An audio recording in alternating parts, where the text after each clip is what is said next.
Hello student, welcome to my YouTube channel. आज हम लोग एचएम पब्लिकेशन का एक अनसॉल्व्ड हल करने जा रहे हैं। तो बच्चों, जो हम यहाँ पर अनसॉल्व्ड हल कर रहे हैं वो 10th क्लास का हिंदी मीडियम का अनसॉल्व्ड पेपर हल कर रहे हैं। और इसमें से हम जो 2023 का सेट 2 ई के सॉल्व किए हैं, उसके कुछ क्वेश्चन रह गए थे, तो हम सेक्शन 3 या पार्ट 3 में सॉल्व करने जा रहे हैं। तो ये जो आज का हमारा क्वेश्चन है बच्चों, ये है वृक्काणु या नेफ्रॉन की रचना तथा उसकी क्रियाविधि का अध्ययन करना। तो वृक्काणु या नेफ्रॉन की रचना तथा उसकी क्रियाविधि के बारे में हमें अध्ययन करना है। तो यहाँ पर हम देखते हैं कि वृक्काणु या नेफ्रॉन है क्या बच्चों। तो बताया गया है यहाँ पर कि वृक्काणु जो हैं वो क्या होते हैं, उत्सर्जन के प्राथमिक अंग होते हैं, या वृक्क जो होते हैं वो उत्सर्जन के प्रमुख अंग होते हैं या प्राथमिक अंग होते हैं, या सभी स्तनधारियों में एक जोड़ी उदर गुहा में डायाफ्राम के नीचे कशेरुक दंड के इधर उधर स्थित होते हैं। फिर आप यहाँ पर देखेंगे कि इसमें बताया गया है नेफ्रॉन के बारे में, वृक्काणु के बारे में। तो जो हमारी किडनी होती हैं उसका ये क्या करते हैं, एक तरह से मेन भाग होते हैं वृक्काणु या नेफ्रॉन। तो यहाँ पर आप देखेंगे ये असंख्य सूक्ष्म कुंडलित नलिकाओं या नेफ्रॉन, या हम कह सकते हैं वृक्काणुओं से बने होते हैं। प्रत्येक नेफ्रॉन के आप जानते हैं 2 भाग होते हैं।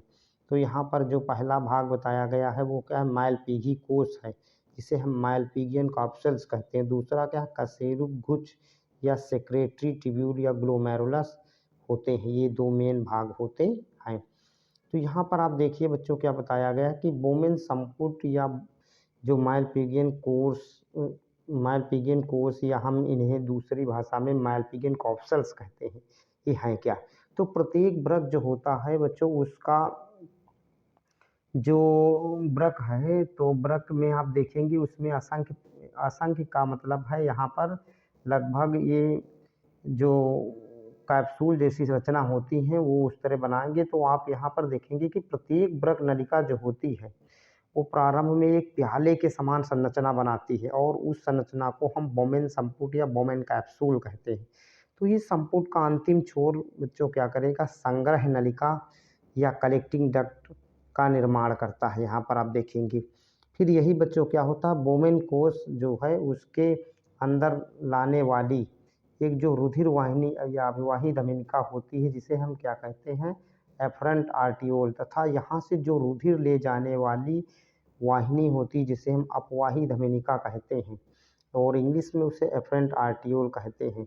इनसे मिलकर के बनी होती है। तो इनकी कोशिकाएं क्या होती है, बोमेन कोश की गुहा में एक घना गुच्छा बना देती है, और जो यहाँ पर बच्चों गुच्छा बनेगा उसे हम ग्लोमेरुलस कहते हैं या केशिका गुच्छा कहते हैं। यहाँ पर आप देखेंगे कि जो माइलपीगियन कोश होती हैं या ग्लोमेरुलस होती हैं वो मिल करके माइलपीघी या रीनल कॉर्पस्कल्स बनाने का कार्य करते हैं। तो अगली हेडिंग क्या है, केशिका गुच्छ। तो बोमेन संपुट के अंदर कोशिकाएं जो होती हैं एक गुच्छा बनाती है, उस गुच्छे को हम क्या कहते हैं, ग्लोमेरुलस कहते हैं।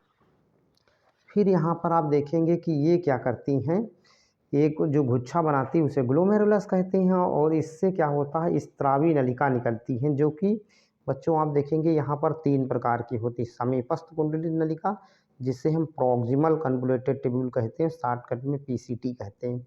मध्य भाग बनाती हैं जिन्हें हम हैनले लूप कहते हैं, हैनलेस लूप कहते हैं। तथा अगला भाग है दूरस्थ कुंडलित नलिका, जिसे हम डिस्टल कन्वोल्यूटेड ट्यूब्यूल कहते हैं। यही 3 भाग ये होते हैं। अब यहाँ पर आप देखेंगे समीपस्थ कुंडली नलिका या प्रॉक्सिमल कन्वोल्यूटेड ट्यूब क्या होती है। तो यह गुहा जो होती है के नीचे एक छोटी व मोटी समीपस्थ कुंडली नलिका होती है, जो वृक्क के कॉर्टिकल भाग में पाई जाती है। कौन से, कॉर्टिकल भाग जो होता है वहाँ पर आपको ये देखने को मिलेगी। आपको यहाँ पर ये जो नलिका दिखाई देती है ये क्या होती है, समीपस्थ कुंडली नलिका होती है, और ये जो बना हुआ भाग है बच्चों ये बोमेन कैप्सूल है, और यह बोमेन कैप्सूल जो है एक कप लाइक स्ट्रक्चर बनाता है, इस कारण इसे हम बोमेन कैप्सूल कहते हैं। तो इसी के अंदर आप देखेंगे यहाँ पर समीपस्थ कुंडली नलिका निकलती है। तो एक और इसका भाग किससे जुड़ा हुआ, बोमेन कैप्सूल से, दूसरा किससे, हैनले लूप से जुड़ा हुआ यहाँ पर दिखाई देता है। यहाँ पर जो भाग है वो क्या है, बोमेन कैप्सूल से जुड़ा है, दूसरा किससे, हेनलेस लूप से जुड़ा हुआ है। यही नलिका समीपस्थ कुंडली नलिका कहलाती है। अगले भाग में हमने क्या बताया है, हेनलेस लूप। यहाँ पर कौन सी हेडिंग लिखी है, हेनलेस लूप लिखी है, और इसके बारे में हमको आपको बताना है बच्चों। तो हम यहाँ पर देखते हैं कि जो समीपस्थ कुंडली नलिका होती है उसके नीचे के भाग को हम हेनले लूप कहते हैं, ठीक है। और हेनले लूप की जो एक भुजा होती है वह अवरोही भुजा या डिसेंडिंग लूप से जुड़ी होती है, दूसरी तरफ असेंडिंग लूप से जुड़ी होती है। और आप देखेंगे जो असेंडिंग लिम्ब भुजा होती है वह समीपस्थ भाग से जुड़ी होती है, और अवरोही भुजा की तरह या क्या होती, पतली होती, परंतु दूरस्थ भाग दूरस्थ कुंडली नलिका की तरह मोटा हो जाता है। तो यहाँ पर आप देखेंगे कि दूरस्थ कुंडली नलिका अपने दूरस्थ सिरे से एक सीधी संग्रह नलिका से जुड़ती है या कलेक्टिंग डक्ट से जुड़ जाती है। यहाँ पर आप देखें फिगर में, तो यहाँ पर बताया गया है कि जो यहाँ से ये नलिका यहाँ से शुरू की गई है, ये समीपस्थ कुंडली नलिका का भाग है। अब ये किस में बदल गई है, हेनलेस लूप में बदल गई, जो कि एक यहाँ की अपेक्षा ये क्या बनाती है, एक पतला भाग बनाती है। यह क्या होती है, आगे चलकर दूरस्थ नलिका का निर्माण करती है जो एक मोटा भाग बनाती है। और यही कौन सी नलिका में जुड़ गई, संग्रह नलिका या कलेक्टिंग डक्ट में जुड़ जाती है। यहाँ पर आप अगला भाग देखेंगे बच्चों, क्या बताया गया है, यहाँ पर बताया गया है दूरस्थ कुंडली नलिका या डिस्टल कन्वलेटेड ट्यूब्यूल। तो यहाँ पर हम देखते हैं कि दूरस्थ कुंडली नलिका की जो दूरस्थ कुंडली नलिका की तरह ये क्या जो समीपस्थ कुंडली नलिका है एक तरह उसी समझे दूरस्थ कुंडली नलिका भी एक भाग होती है, लेकिन ये क्या होता है, मोटा होता है, और दूसरे सिरे पर एक सीधी संग्रह नलिका या कलेक्टिंग डक्ट से जुड़ जाता है। और कई संग्रह नलिका मिलकर के एक मोटी नलिका का निर्माण करती हैं, जो कि जाकर के लास्ट में बच्चों कहाँ खुलेगी, श्रोणि मेखला या पेल्विस में खुल जाती है, और यही आगे चल कर के मूत्रवाहिनी में निकलती है। जो मूत्रवाहिनी होती वहीं पर कहने का मतलब ये खुल जाती है। तो आपने देखा यहाँ पर क्या था, बोमेन कैप्सूल है, बोमेन कैप्सूल के अंदर ये एक बंच है केसिका का, इसी को हम ग्लोमेरुलस कहते हैं। यहाँ पर क्या होता है, एफरेंट आर्टियोल निकलती हैं, जिन्हें हम क्या कहते हैं, अभिवाही धमनिका, जो अंदर की ओर ब्लड को ले जाने का कार्य करती हैं। यहाँ पर हम दिखा दिए कि ये ब्लड ले जाती हैं, और यहाँ पर ये क्या करती हैं, ब्लड को बाहर ले जाने का कार्य करती हैं। ये अंदर ले जा रही, यहाँ से फिर छान करके बाहर की ओर ले जाती। यही आगे करके ये केशिकाओं का पूरा गुच्छा जैसा बना लेती हैं, और क्या करती हैं, समीपस्थ कुंडली नलिका और यहाँ पर ये दूरस्थ कुंडली नलिका और हेनलेस लूप को घेर करके कैपिलरीज का नेटवर्क बनाते हैं। आप जानते हैं यही जा करके दूरस्थ कुंडली नलिका में खुल जाती हैं, और दूरस्थ कुंडली नलिका लास्ट में संग्रह नलिका के रूप में एक मोटी नली बना लेती है। यहाँ पर ये हेनलेस लूप है बच्चों। अब देखेंगे ये किसकी संरचना थी, तो ये बच्चों नेफ्रॉन की संरचना थी। यहाँ पर वृक्क की क्रियाविधि बताई गई है आपको। तो यहाँ पर हमको देखना है कि वृक्क की क्रियाविधि क्या है। तो वृक्कों का प्रमुख कार्य आप जानते हैं, शरीर में बने हुए जो उत्सर्जी पदार्थ होते हैं जैसे यूरिया, यूरिक एसिड और दूसरे पदार्थों को रुधिर से अलग करके या छान करके मूत्र के रूप में शरीर से बाहर निकालने का कार्य करती हैं।